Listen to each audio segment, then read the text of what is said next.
शोकात्म आशावादाच्या पुष्ट्यर्थ. The case for a tragic optimism. सर्वात आधी आपण शोकात्म आशावाद म्हणजे काय ते बघूया. लोगोथेरपीत वर्णिलेली शोकात्मतेची 3 अंगे आहेत. ती म्हणजे दुःख, अपराधीपणाची बोच आणि मृत्यू यांनी युक्त मानवी अस्तित्व.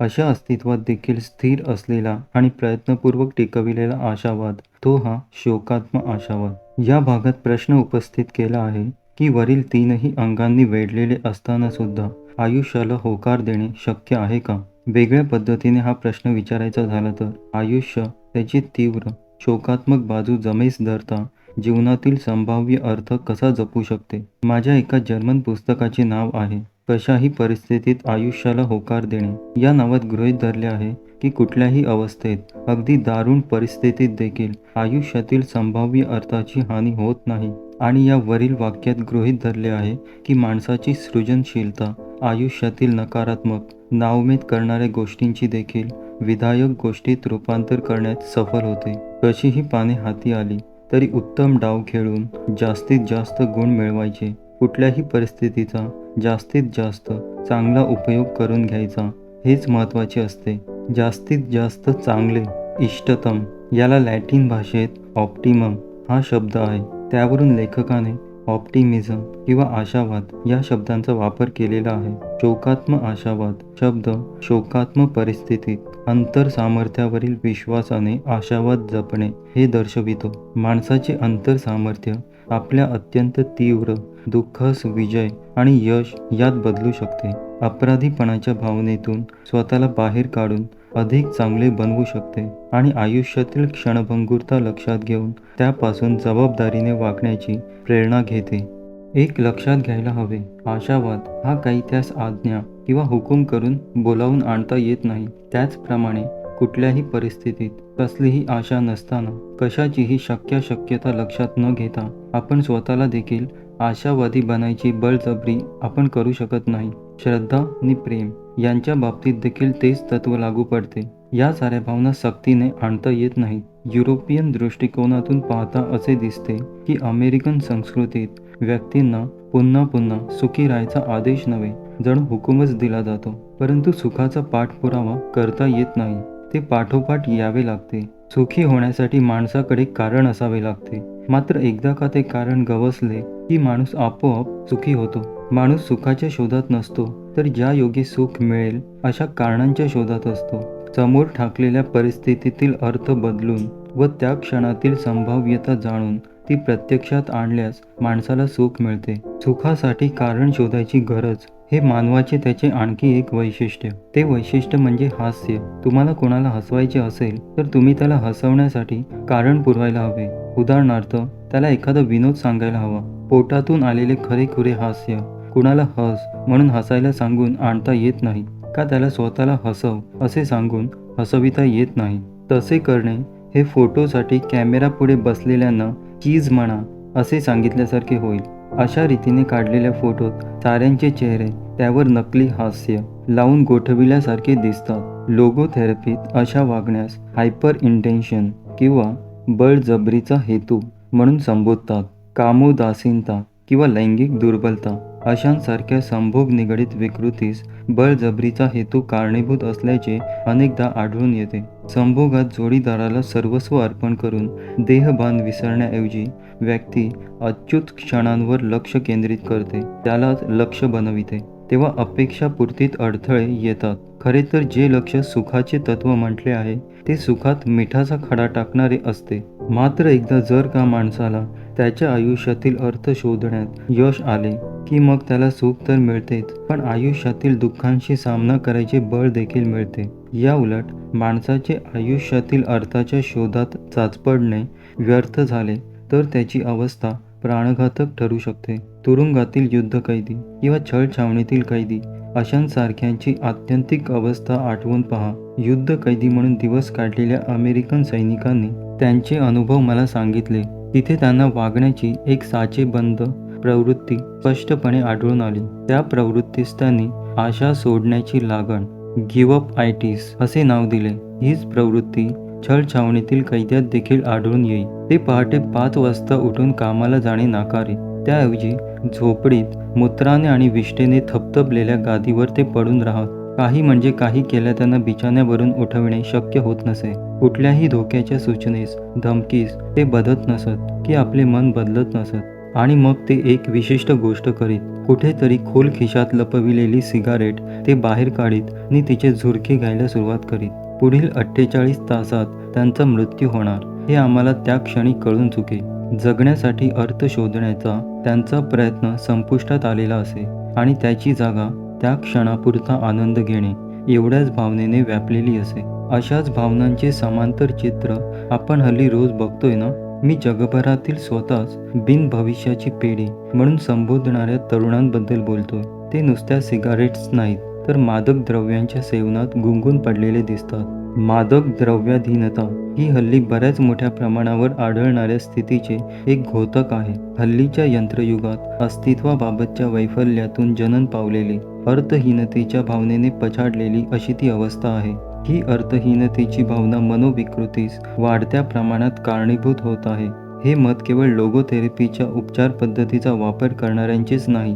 प्रसिद्ध स्टॅनफोर्ड महाविद्यालयातील ऑरविन डी यलोम ने आपल्या लिखाणात म्हटले आहे, माझ्याकडे एकापाठोपाठ एक अशा मानसोपचारासाठी आलेल्या 40 पेशंट्सपैकी 12 म्हणजे 30% पेशंटच्या समस्या या जीवनातील अर्थासंबंधित समस्या आहेत. हा निष्कर्ष त्यांच्या स्वतःच्या वृत्तानुसार, उपचारकाच्या निदानानुसार अथवा स्वतंत्र न्यायाधीशांच्या विधानानुसार घेतलेला निष्कर्ष आहे.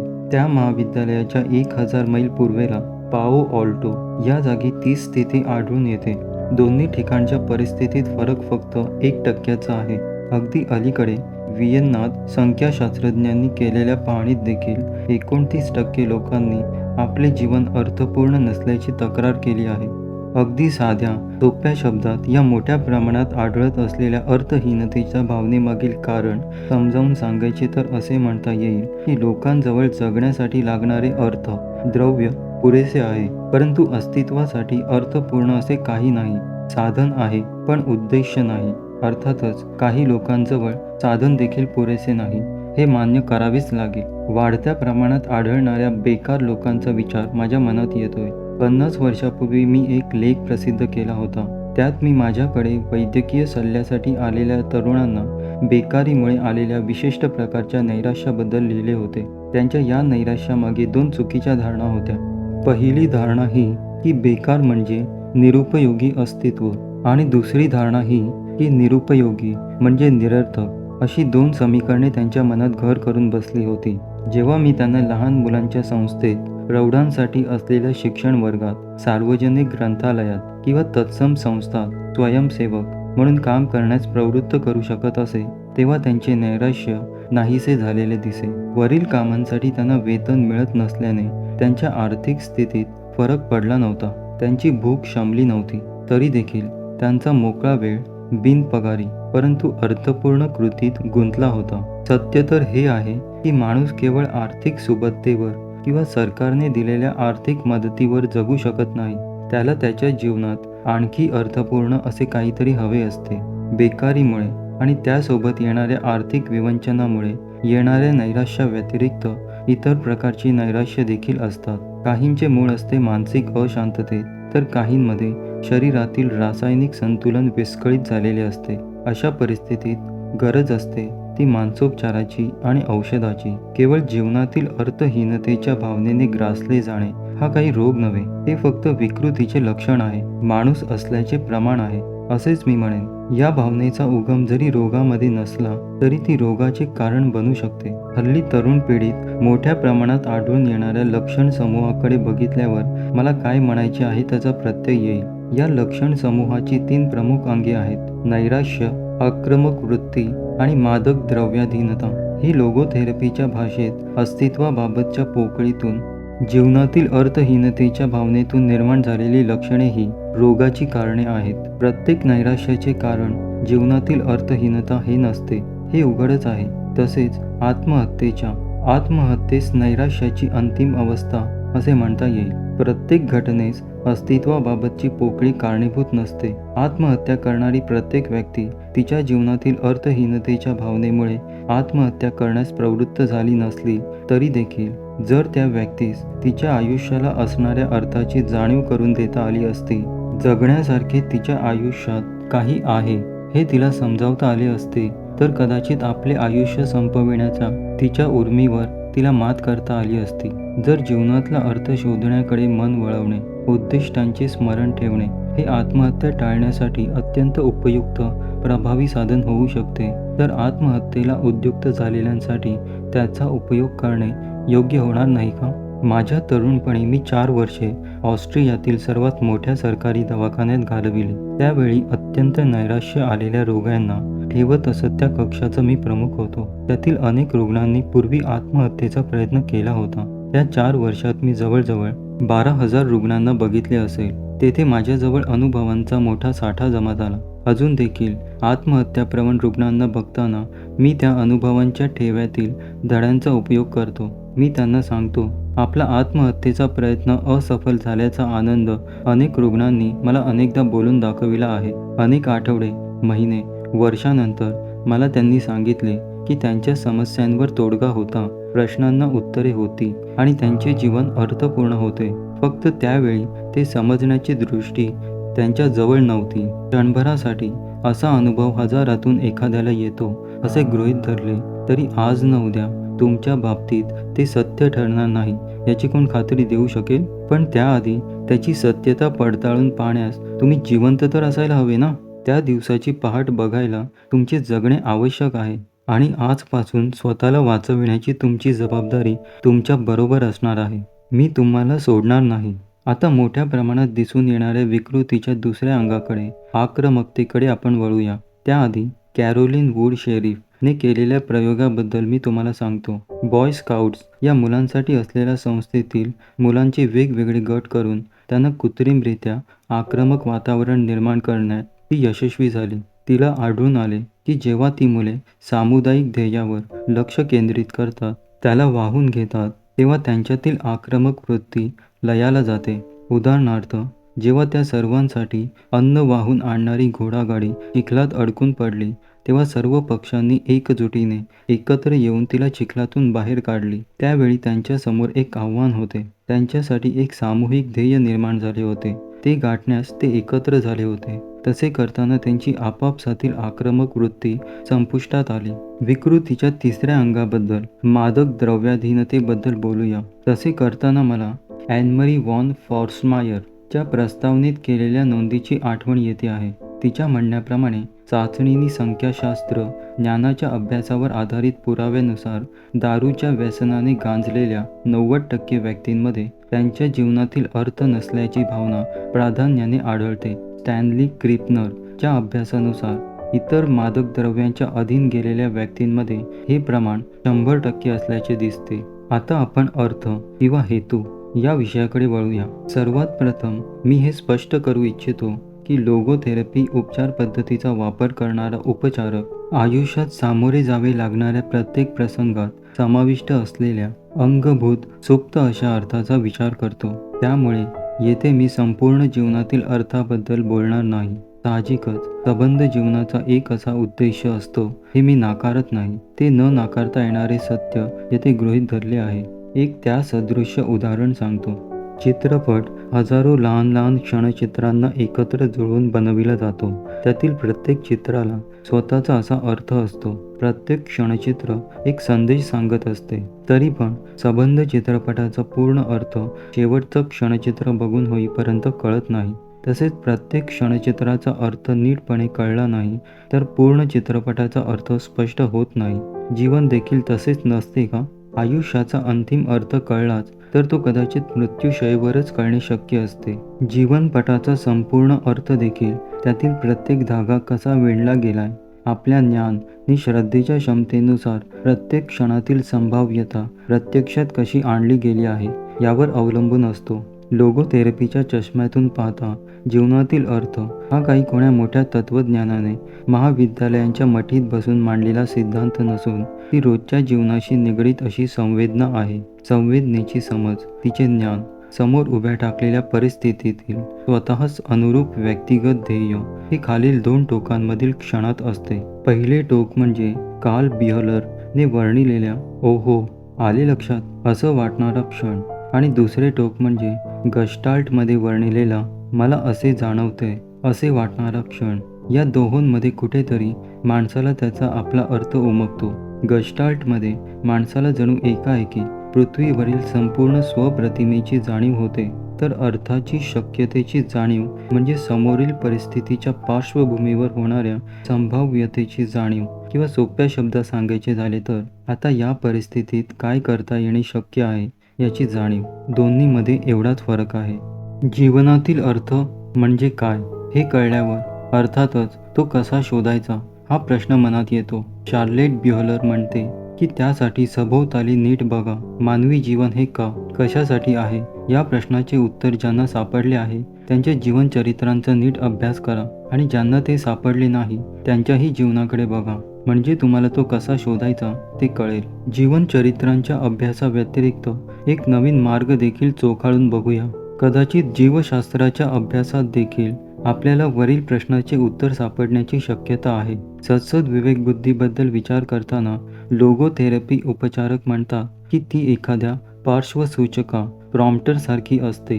गरज पडल्यास जीवनातल्या प्रस्तुत परिस्थितीत काय करायला हवे हे ती सांगते, दिशा दाखविते. तसे करता येण्यासाठी सद्सद विवेकबुद्धीला एखादे प्रमाण अथवा मापदंड वापरावा लागतो आणि त्यानुसार सद्य परिस्थितीचा आढावा घ्यावा लागतो. मूल्यांची तरतमता ध्यानात घ्यावी लागते. ती मूल्ये आपण लग्न करून आणल्यासारखी किंवा दत्तक घेतल्यासारखी दुसरीकडून आणून आपलीशी करता येत नाही. ती आपल्या अस्तित्वाचा भाग असतात. मानव प्राण्यांची उत्क्रांती होत असताना स्पष्ट होत गेलेली असतात. जीवशास्त्रीय भूतकाळावर आधारलेले आणि खोलवर रुजलेले ते आपले एक अंग असते. कॉन्रॅड लॉरेन्झ ने जीवशास्त्राची कारणमीमांसा ए प्रायोरी नामक संकल्पना मांडली तेव्हा त्याच्या मनात असेच काहीसे विचार असावेत. अलीकडेच जेव्हा आम्ही दोघे माझ्या मानवी मूल्यांचे जीवशास्त्रीय मूळ या विषयावरील मतांबाबत चर्चा करीत होतो तेव्हा त्याने माझ्या मताला उत्साहाने दुजोरा दिला. जर माणसात नैतिक विचारशक्ती आहे, स्वतःला समजण्याची क्षमता आहे असे मानले तर त्याचे मूळ जीवशास्त्रीय वारशात आहे मानावे लागेल. याचा अर्थ माणसात त्याच्या जीवनातील अर्थ शोधण्याची क्षमता आहे हे मानावे लागेल. वरील मार्गांखेरीज लोगोथेरपीच्या शिकवणीनुसार जीवनातील अर्थ समजून घेण्याचे 3 मार्ग आहेत. पहिला मार्ग आहे कृतीशील राहून काम करीत राहणे. दुसरा मार्ग आहे कशाचा तरी किंवा कोणाचा तरी अद्वितीय अनुभव घेणे. असाधारण आयुष्याचा अर्थ हा नुसत्या कार्यातच नाही तर प्रेमात देखील आढळून येतो. त्या संदर्भात बोलताना एडिथ वाइस्कॉफ जोएल्सन म्हणते, काही साध्य करणे आणि काही अनुभवणे हे सारख्याच मोलाचे आहे. ही लोगोथेरपीत प्रकट केलेली कल्पना मोठी शक्तिशाली परिणामकारक आहे, कारण ती बाह्य जगतावर आधारित एखादी गोष्ट मिळविणे किंवा हेतू साध्य करणे म्हणजे यशस्वी होणे या अनेकदा आपल्या आंतरिक समाधानाची किंमत देऊन मिळविलेल्या एकांगी यशाच्या कल्पनेला पूर्णत्व देण्याचा मार्ग दाखविते. यशाची दुसरी बाजू समजावून त्याची परिपूर्णता करते. या दोन्ही बाजूंवर भर दिल्याखेरीज आयुष्याचा अर्थ पूर्णपणे उमगत नाही. आयुष्याच्या अर्थाचे पूर्णत्वाने आकलन होण्यासाठी वरील दोन्ही मार्गांपेक्षाही सर्वात अधिक महत्त्वाचा आहे तिसरा मार्ग. तो हा की टाळता न येणारे दुःख भोगत असणारी अतिशय निराशाजनक परिस्थितीत सापडलेली अगदी असहाय्य व्यक्ती देखील स्वतःचा आंतरिक विकास करून स्वतःच बदलू शकते. असे करताना ती वैयक्तिक शोकांतिकेचे विजयात रूपांतर करू शकते. एडिथ वाइस्कॉफ जोएल्सनच्या मागे उल्लेखिलेल्या वचनाची येथे पुन्हा एकदा आठवण करून देतो. ती तिचा आशावाद प्रकट करताना म्हणते, कदाचित लोगोथेरपीत वर्णिलेला दृष्टिकोन हल्ली अमेरिकेत आढळून येणाऱ्या विघातक प्रवृत्तीस आळा घालायचे काम करू शकेल. ही विघातक प्रवृत्ती बरा न होऊ शकणाऱ्या रोगाने पछाडलेल्या व्यक्तीस त्याच्या रोगाशी ताठ मानेने सामना करण्याची संधी न देता यातना, दुःख ही स्वतःच त्याच्याहून वरचढ होण्याची मिळालेली संधी आहे याची त्याला जाणीव न करून देता रोगामुळे यातनाग्रस्ताला कमी लेखण्याची असते. लेखकाची टीप, आपल्याकडे देखील पूर्वी क्षयरोग झालेल्यास कसे वागवत असत आणि अजूनही महारोग्यास किंवा एड्स झालेल्यास कसे वागवतात हे आठवून पाहिल्यास वरील वचनाची सत्यता पटेल. असा रोगामुळे अवमानित झालेला रोगी यातना, कष्ट भोगत असतो, दुःखी असतो, शिवाय तो त्याच्या दुःखाबाबत अपराधीही मानला जातो. जवळजवळ पाव शतक मी एका जनरल दवाखान्यात मज्जातंतुविज्ञान विभागाचा प्रमुख म्हणून काम करीत होतो. तेथे असताना मी माझ्या अनेक पेशंट्सनी आपल्या आपत्तींना धैर्याने तोंड देऊन त्यांना यशात परावर्तित करताना पाहिले.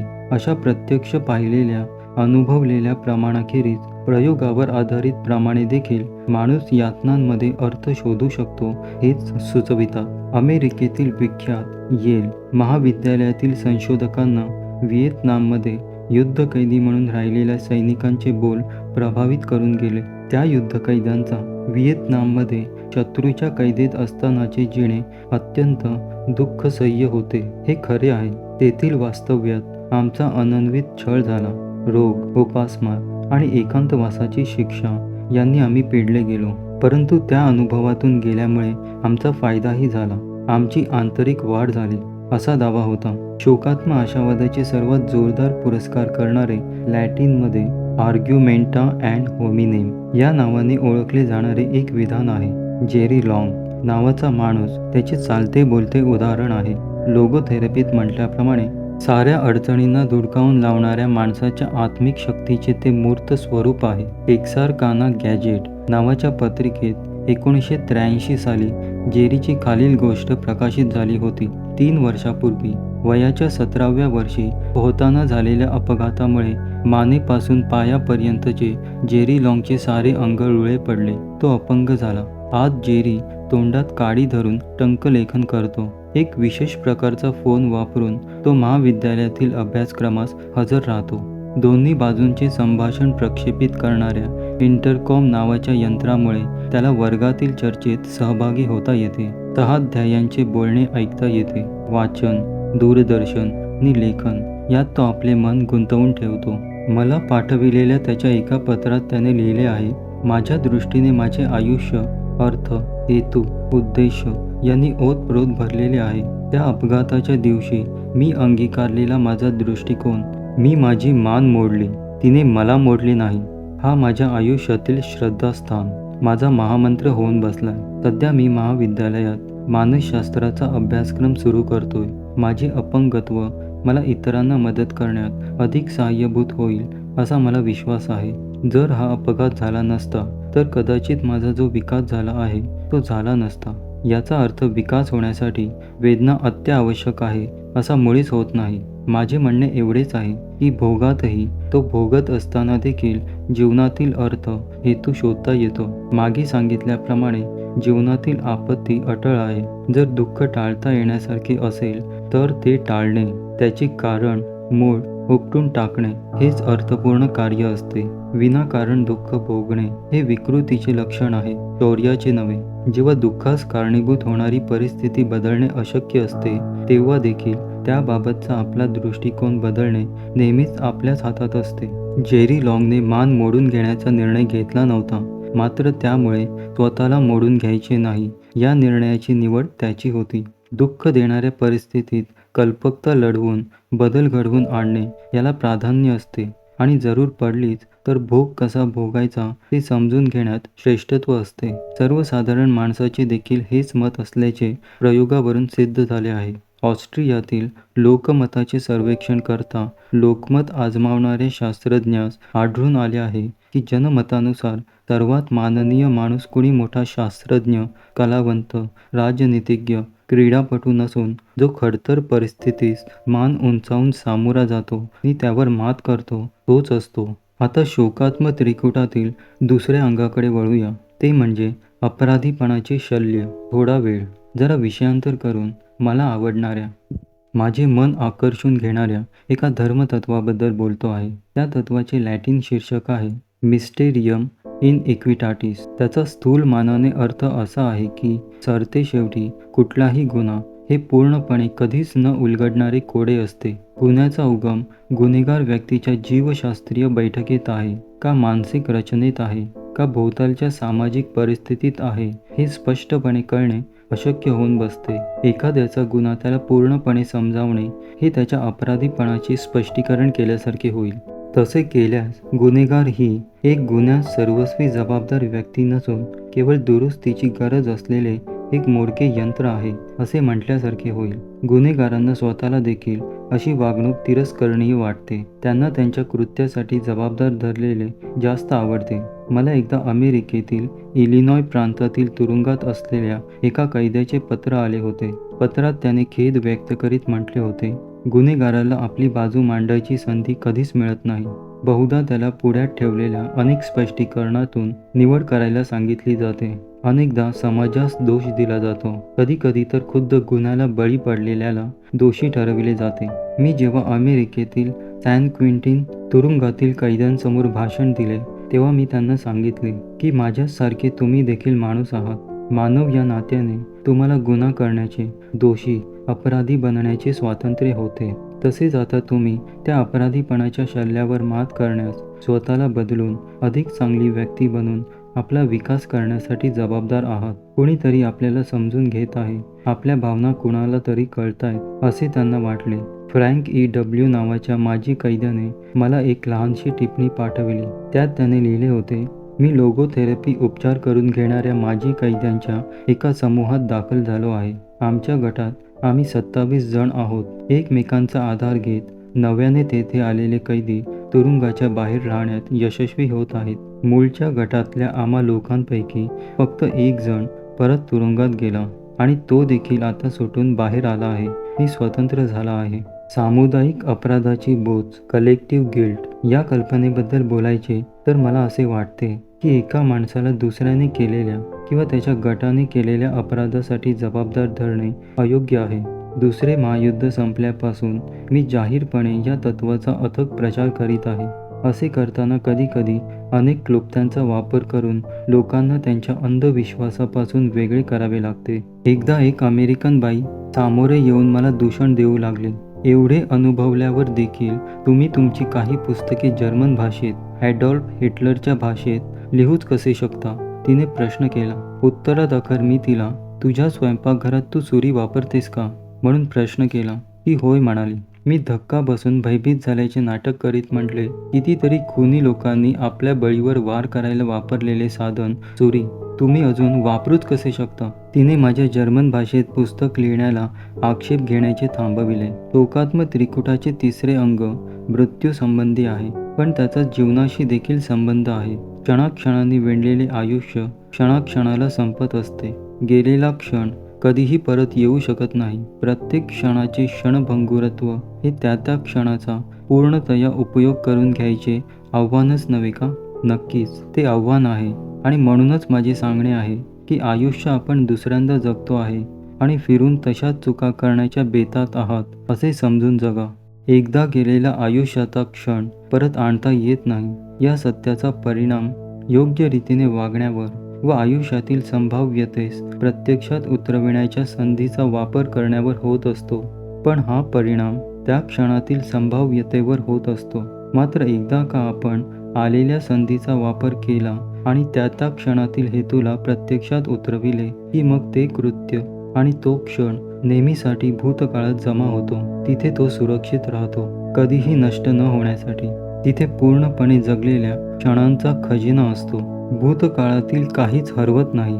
जीवनाच्या क्षणभंगुरतेकडे पाहताना लोक कापलेल्या शेतातील खुंटाकडे पाहावे तसे बघतात. गेलेल्या क्षणाचे खुंट त्यांना दिसतात, परंतु ते जगलेल्या क्षणाच्या साठ्याकडे, जमविलेल्या पिकाच्या दाण्यांकडे बघायला विसरून जातात. तिथे असतात केलेल्या कर्तृत्वाचे, दिलेल्या आणि अनुभवलेल्या प्रेमाचे क्षण आणि धैर्याने नि मानाने भोगलेल्या दुःखाचे क्षण. यावरून स्पष्ट होते की आपल्याला वृद्धांची कीव करायचे कारण नाही, उलट तरुणांना त्यांचा हेवा वाटायला हवा. वृद्धांजवळ भविष्यातील संभाव्यता नसेल, उरलेल्या संधी नसतील, परंतु त्यांच्याजवळ त्याहीपेक्षा अधिक असे काही असते. भविष्यकाळातील शक्यतांऐवजी त्यांच्याजवळ भूतकाळातील प्रत्यक्षात उतरविलेल्या क्षणांचे साठे असतात. जीवनात त्यांनी ओतलेला अर्थ असतो, जपलेली, आचरणात आणलेली मूल्ये असतात. हा त्यांचा खजिना कोणीही लुटून नेऊ शकत नाही. दुःखात देखील अर्थ असतो हे कळून घेतल्यावर संपूर्ण आयुष्य हे अगदी बिनशर्त अर्थपूर्ण असते.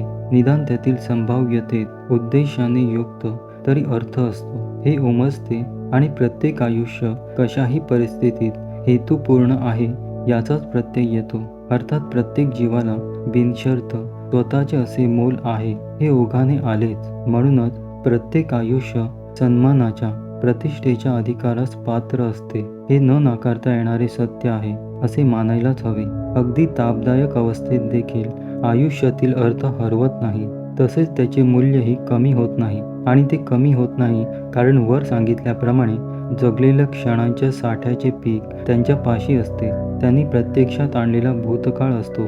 त्यांच्या जीवनातील सद्य परिस्थितीत असलेल्या किंवा नसलेल्या त्याच्या उपयुक्ततेवर ते मोल अवलंबून नसते. उपयुक्तता हा शब्द त्या व्यक्तीचा समाजाला होणारा उपयोग अशा अर्थाने बहुधा वापरला जातो. आजच्या समाजात उपयुक्तता हेच यशाचे प्रमाण झालेले आहे. परिणामात यशस्वी, सुखी, तरुण अशा लोकांना समाज आदराने वागवतो आणि ही लक्षणे नसणाऱ्यांकडे तो दुर्लक्ष करतो. मग मनुष्य त्याचे जीवन प्रतिष्ठेला पात्र आहे म्हणून मोलाचे आहे, का केवळ उपयुक्त आहे म्हणून मोलाचे आहे, हे समजण्यात गफलत करतो.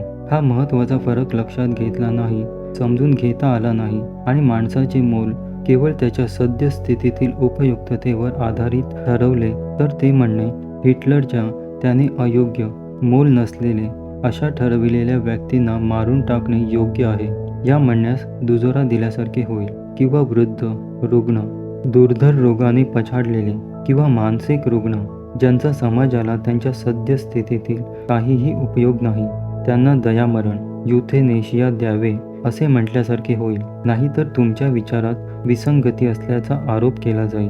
माणसाच्या जीवनाचे मोल आणि त्याची दैनंदिन उपयुक्तता यात गफलत केली जाण्याचे प्रमुख कारण आहे.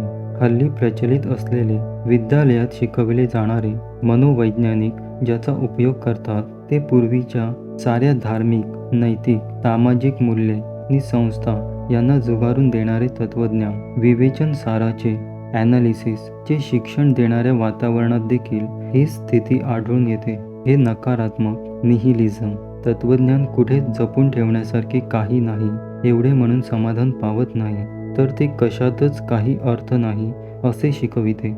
George A. सार्जंटने या प्रणालीस दिलेले पडविलेली अर्थहीनता नाव योग्यच होते. जॉर्जला स्वतःला एक उपचारक खालील वाक्य बोलल्याचे आठवते. उपचारक जॉर्जला म्हणाला होता, जॉर्ज, हे सारे जग म्हणजे नुसता विनोद आहे. विनोद, त्यात काही न्याय नाही. सारे काही योगायोगाने, अहेतुकपणे घडणारे असे आहे. असे जेव्हा तुला कळून येईल तेव्हा स्वतःकडे गांभीर्याने पाहणे किती वेडेपणाचे नि निरर्थक आहे ते तुला समजेल. या विश्वात कोठेही काही उदात्त असा हेतू नाही, ते फक्त अस्तित्वात आहे एवढेच. आपण कसे वागावे याविषयी तू आज काय निर्णय घेतलास त्याला काही विशेष अर्थ नाहीये. ही आहे पडविलेली अर्थहीनता. माझी वरील टीका हे माझे सर्वसाधारण विधान आहे असे समजू नका. प्रशिक्षणाची गरज ही निर्विवाद आहे, परंतु तसे करताना उपचारकाने किंवा शिक्षकाने शिष्यास उपेक्षावाद, वक्रदर्शीपणा असे स्वतःच्या नकारात्मक तत्वाच्या बचावार्थ घेतलेले पवित्रे शिकवण्याऐवजी त्यांना अर्थहीनतेच्या तत्वापासून बचाव करता येईल असे प्रतिकारक शिक्षण देणे आवश्यक आहे आणि ते त्यांचे कर्तव्य आहे. लोगोथेरपीच्या उपचारकाने इतर उपचारकास परवाना मिळवण्यासाठी जे प्रशिक्षण घ्यावे लागते त्या सर्वसामान्य दंडकांचे अनुकरण करणे योग्य आहे. प्रचारात असलेल्या म्हणींप्रमाणे लांडग्यांच्या कळपात राहावयास गेल्यावर त्यांच्यासारख्या आळोळ्या जरूर माराव्या, परंतु तसे करताना आपण लांडग्यांचे कातडे पांघरलेले मेंढरू बनून राहावे. कळपात राहण्यासाठी स्वतःच्या तत्वांशी बेईमान होण्याचे काही कारण नाही. लोगोथेरपीच्या केंद्रस्थानी असलेली तत्वे सोडून द्यायची गरज नाही असे इमान राखणे मुळीच कठीण नाही.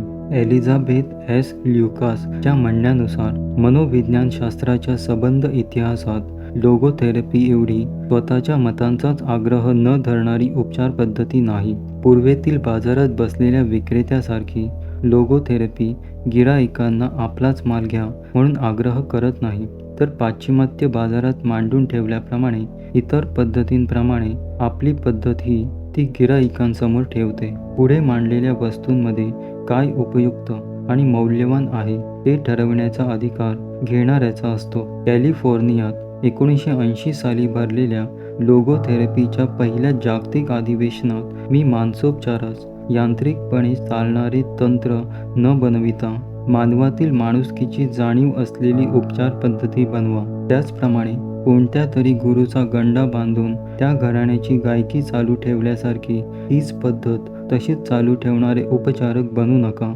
असे सांगितले होते. माझी इच्छा गुरुची पोपटपंची करणारे शिष्य बनवायचे ही नसून स्वतंत्र विचार करू शकणारे, सृजनशील, कल्पक अशा वृत्तीच्या शिष्यांच्या हाती पुढचा मार्ग शोधण्याची मशाल द्यायची अशी आहे.